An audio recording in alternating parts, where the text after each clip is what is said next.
I'm sorry? I thought he looked like a guy who hadn't played in a little bit, rhythm-wise, but I thought he looked great physically. Really encouraging night, for him to play 23 minutes. And, I talked to him after the game. He said he felt good. And so it was really, really fun to see him. You can see what kind of weapon he is and the size he gives us. And obviously, we're just figuring out combinations and, actions we want to run with him, for him. So it'll take a little time, but really encouraging to see him out there. And I was just so impressed with our guys' fight. We were right there. I know both teams were banged up, but, to come in here and give ourselves a chance, that's the common thread right now. It feels like we are giving ourselves a chance every night, despite all the injuries, and the guys are really competing well together. Mm-hmm. Yeah, for sure. But he's really good spacing the floor too, just on the weak side. We don't have to play through him. We can, but we can also just play pick and roll on the other side of the floor, and he keeps his man occupied, and the spacing that he provides really gives us a lot of opportunities. Just be able to throw the ball down to him, and I think he drew 3 or 4 fouls in that first half in pretty limited minutes. Yeah, to be able to throw it to him and Al, it's a good way to gain an advantage. That's all you're trying to do offensively is find a way to gain an advantage, make the defense rotate, and both guys are able to do that, and they're going to get us a lot of open looks. You had both of them, Draymond and Iggy, on the floor at one point late. How interesting, maybe fun is it for you to try these bigger lineups? Yeah, I doubt that we'll see that one a whole lot. Tonight it was just a matter of let's just put our best players on the floor down the stretch, and LJ was on a minutes restriction, couldn't play him anymore. It just felt like why not just put our best players on the floor and sort it out. Thought we got some decent looks. Had a couple threes, open threes, to cut it to 1 in the last few minutes, and we just needed to make a couple shots and put some pressure on them to make them feel the strain of being behind or being tied, and we just couldn't quite get there. What's the domino effect defensively when Draymond is guarding primary scorers like he has the last few games? Well, first of all, I think it excites him when we give him a task of you guard the best player. I think he loves it. He's so up for the challenge. He's still one of the great defensive players in the game. And, the last few games, you think about it, between, Shea and Kevin, and the game before that, Kawhi. He's guarded 3 of the hardest guys on earth and done a phenomenal job. And I thought overall we did a good job on Shea as a team, but the 15 free throws ultimately hurt us. That was kind of the difference in the game. You look at the stat sheet, and we did a great job on the offensive glass. We took care of the ball. Our process was great. The only thing defensively was, they made 23 free throws to our 11, and that was the difference. Just for Draymond guarding primary scorers, is that a role you see him in moving forward, especially having Al and Kristaps now anchoring help? For sure. Give Draymond the toughest task and have a big guy behind him. It's a good formula. On the free throw disparity, a few coaches have been vocal about playing OKC this year. What is the game plan against them in terms of trying to limit your fouls, and what can be frustrating about playing them? Well, he's incredibly clever, and he knows exactly how to draw contact, and it's all within the rules. And I don't have a problem with Shea. I have a problem with the rules.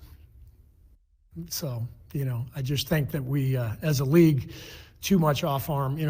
We hardly allow the defense to do anything, guarding the ball. So if you allow the offensive player to push off with the off arm to create to create space, it makes it really tough defensively because you can't put your arm in. If you put your arm in, everybody around the league will do what Shea does, what James Harden does. Like they'll hook your arm and they'll do that, and it's all part of the rules. So more power to all the individual players.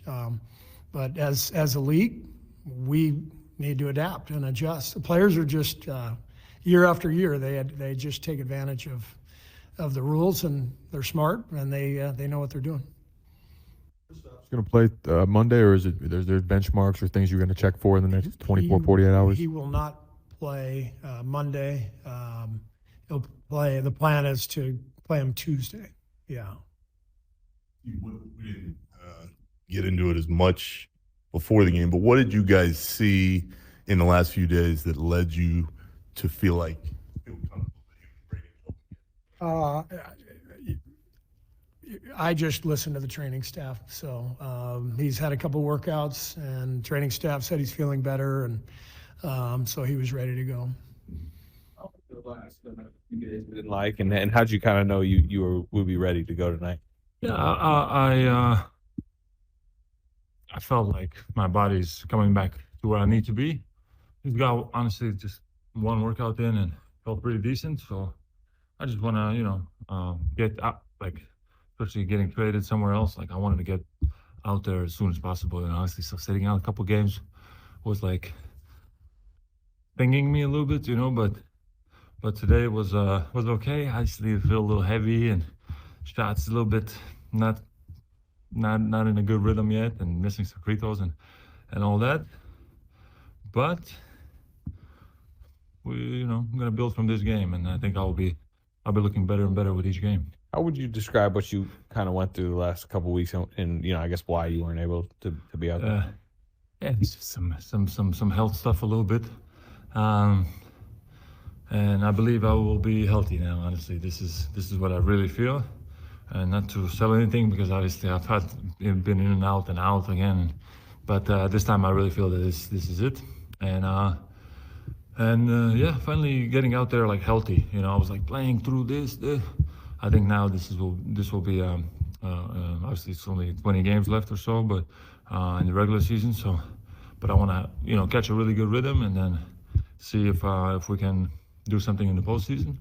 So I'm excited for the opportunity. Excited to play with these guys, and look forward to getting in top shape and looking really good. I think it was the first quarter. You go to the bench and you go to Draymond right as you come out. You and him are talking for a minute. Just how have the veterans on this team kind of helped you, I guess, assimilate into the locker room as a team? No, it's been good, honestly. Like Draymond is super vocal,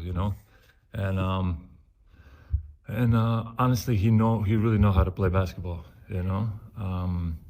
just the reads he make, like now, like how quickly he is to adjust to my post ups and like flashing and doing this, and like he reads the game so well. He's so experienced, honestly, that it's nice to play with somebody so experienced and so knowledgeable about the game. And then obviously, we having conversations, like he's helping me, like to kind of get accustomed to the team and what we're running and offense and defense and this and that. So I've been kind of just whenever I have a question, he's the guy that can give me some some good like insight on what we want.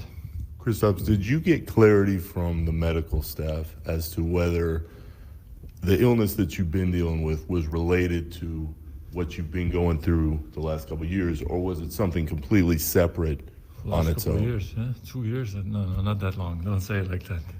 But yes. I mean, somewhat yes. So, but yes and no. That's why I'm so confident now that I'll feel good, honestly. So, because this summer I was already fine. So I don't want to go too much into it, but I'm happy that I'm feeling good now, and I really believe, really believe that from this point on I will be healthy in terms of that, the energy and that. So that's good. So you have peace of mind from the training staff in the last couple of weeks, is what you're saying? Yeah. I mean, honestly, since I got here, they've been super like kind of supportive, and obviously everybody just wants me to be healthy, right? And they did everything possible, and found a solution pretty quickly, I would say. So Yeah, it's good. I don't want to go too much into it. It's nothing crazy, but still, I need to feel good to play, you know. And now I feel like from this point on, I'll just build on top of this. Was there anything specific you had to do to recover, or was it just rest? A little bit of both. A little bit of both. Again, I don't want to go too much into it, you know. But the team knows. They did everything to help me, and I'm good now. And I think I can put this behind me and just, you know, kind of go forward and prove that I'm healthy. I'm, you know, getting back in good shape, and that's the most important. How 23 minutes feel? I know night 17 the first time. 23 feel okay tonight? Oof, a little bit, for sure. Like I feel heavy. Like honestly, like probably I'll watch film and I'll be disgusted by how I move, you know. But I'll you know, I'll get there. Like get my legs real like under me so I can move the way I want to, and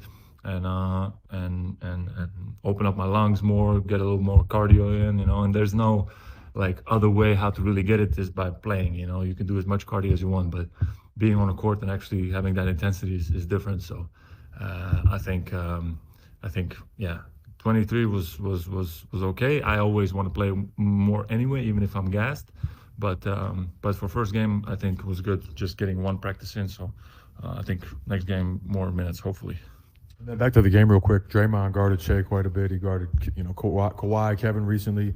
What does that do for you guys defensively? Just being out there today when he's on the ball, and you know, what kind of potential with you and help or Allen help does him on the ball give you guys? Yeah, no, definitely. I mean, he's I know from my experience, like he's like the most annoying guy to play against, you know. Like he's strong, he get into you, he's, you know, constantly like also putting pressure on the referees, so they don't want to maybe call everything. So it's perfect to have a guy like this on my team, you know. And honestly, he's very smart. He's very smart, very experienced, as I said. And I just feel like I'm a step slow. Like he, you know, like I could still get there and block him a couple more shots, alter a couple more shots. So that's coming. And but to have Draymond like guarding probably the other team's best player every night, it's, you know, it's a gift for us. While you were out with the illness, Steve went on the radio. He said your POTS diagnosis was misinformation. Then he walked that back.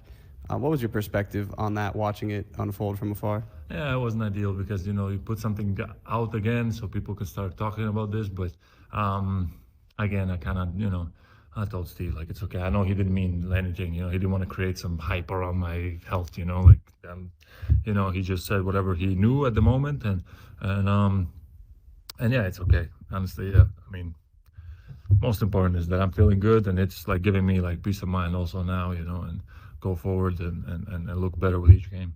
Kristaps just said that you're someone who's really helped him trying to get used to the team, or just as he's come on, get comfortable with the team. How have you done that?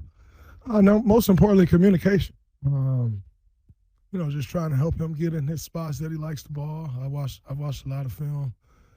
I'm just, you know, trying to figure out where his comfort zone is. You know, does he like shooting right? Does he like shooting left? You know, a bunch of different things, and then also just,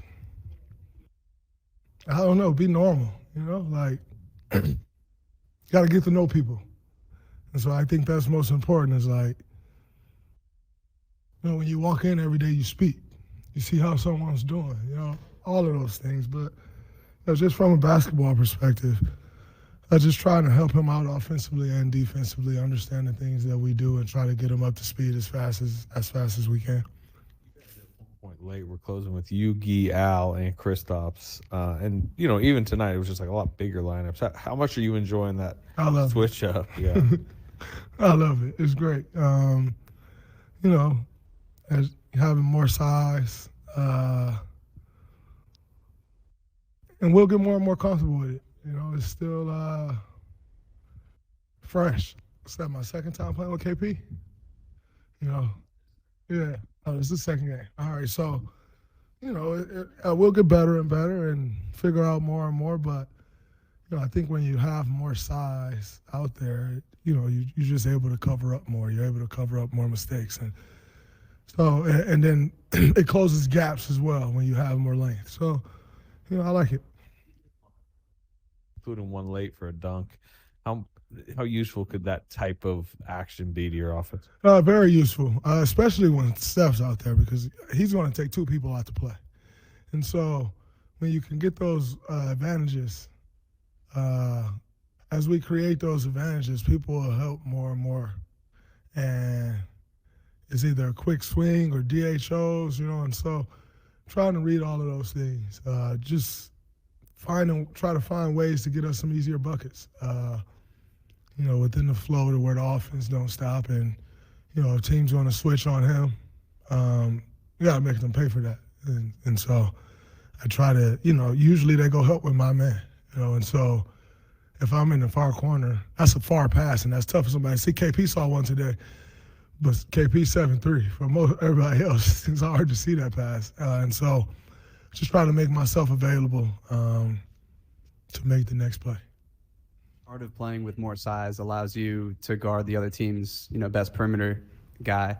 I know you've talked about Kawhi, KD, now SGA, how much of an honor it is to take on that challenge, but how energizing is it to get that kind of assignment? I think our coaching staff have figured out I have a lot more energy when I got that kind of assignment.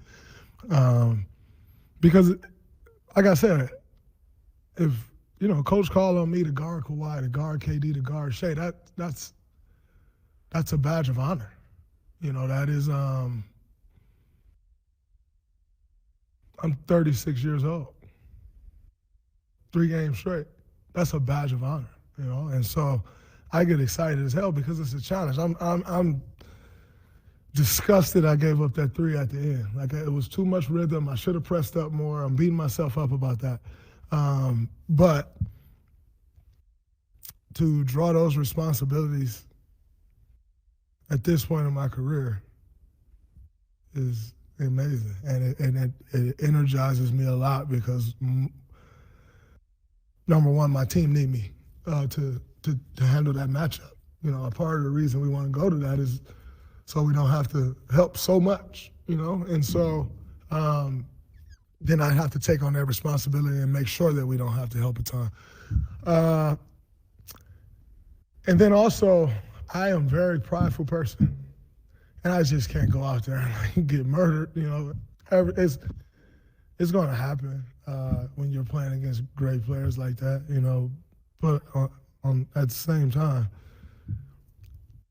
for me, like I just can't go lay down. Like, I can't go out there and feel like it's easy, and so it like I said the other night, it brings the best out of you when you're guarding guys like that. I was telling them on the bench, like, man, the moment you think you can relax on Shea, he going downhill.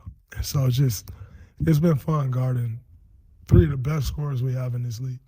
Very different responsibility than what they've asked you to do a lot over the last couple of years. You're 36. Is it more or less physically taxing playing small ball 5 versus guarding SGA, KD, Kawhi? It's different. Small ball 5 is taxing. But it's a different challenge, right? Like, small ball 5, you're absorbing all of the force of the offense at all times, right? Like, somebody come downhill, you got to be the primary help guy, You got to be the guy to set the paint. You got to be the guy to set the box outs, and so that's kind of the challenge of the small ball 5. And then rebounding, if I'm at the 5, we're a lot smaller elsewhere, and so that's more the challenge at the 5. The challenge with these guys is their teams are looking for them every play. So you never get a break. And the moment you relax, you lose. Because now if you're a step behind, now they have the advantage. And you don't make up advantages. If you try to make up a disadvantage that Shea's created for you, you're going to foul. If you try to make up the disadvantage that KD creates, you just can't. You dead. Like, he gonna raise up, and there's nothing you can do about it. Same for Kawhi. So completely different challenges, all taxing in their own right. But that's the game we play, and I love the challenge. So different challenges for sure, but nonetheless, all of them are tough as the NBA. Draymond, since the deadline, you guys have all said how much you've respected Porziņģis from afar. Obviously, you know the talents there. What's it like in these, and I know it's only been 2 games, but what's it like seeing the glimpses of what it can be in real time here? It's great. He's a mismatch just about anybody who guards him. And so to have that mismatch, it opens up the floor for so many other people. And he hasn't even found his jump shot yet. So we know what he's capable of. It's his second game tonight. He'll get more and more comfortable. He'll get his legs underneath him more and more. His shots will start going, and he just become more of a weapon for us. So, the game is a lot easier when he's on the floor. The finishes around the basket, the rim protection. The game gets a lot easier. So, he'll continue to round in the form, and it'll be great for us. Kristaps said that he has almost like a peace of mind. He feels like his health is under control. He knows what he's going through. What have you seen from him? I guess on the emotional side the last few weeks. He's even keel. He's not someone like even when he's not out there or if he's not feeling well, he doesn't walk around like this. Like he looks the same every day. So you can mistake. And I spoke about this the other day. We're not the organization to walk around and look at guys like, man, this guy may be ready. Why he not out there? We don't do that, and you're never going to feel any pressure as far as getting on the court. That's not who we are. That's not how we operate. But in saying that, he's not a guy that walks around and wants you to see he's not feeling well. Walk in with the same attitude every day, upbeat, same spirit, and you can appreciate that. And like I said, nobody's going to be looking at him like, man, he must feel all right. He upbeat. That ain't we don't do that shit here. So you always want guys. Some guys, I'm not, but some guys even kill because they set different tones in the locker room every day. Buddy Hill was like that. Obviously more funny, but always even kill. And so KP's been like that. And no matter what's going on with him, same upbeat spirit every day, and you can appreciate that.